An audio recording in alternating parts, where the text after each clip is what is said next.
Eh, este libro, Deseando Amar, sobre la película de Wong Kar-wai, In the Mood for Love, es la tercera guía para ver y analizar que publicó con la editorial Nau Llibres Octaedro,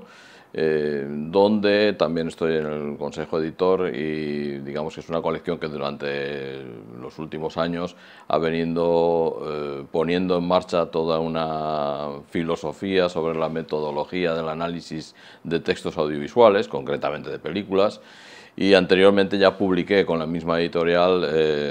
A Bout de Souffle, El final de la escapada, la película de Jean-Luc Godard, y también Arrebato de Iván Zulueta, ¿no? Realmente yo creo que en el panorama actual de análisis de textos bastante limitado, todo hay que decirlo, porque es algo que no está de moda, entre comillas, digamos esto.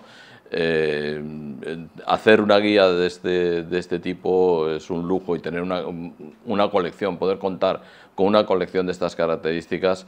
creo que aporta mucho en el territorio, tanto de la docencia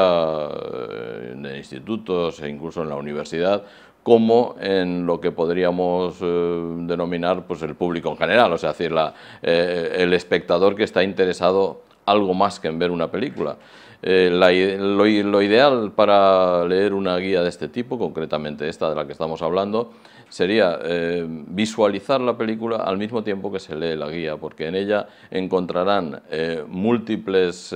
fotogramas que hacen referencia al texto, y entonces texto y lectura combinados pueden dar un buen conglomerado de informativo. Yo creo que eso es lo más importante que debemos señalar.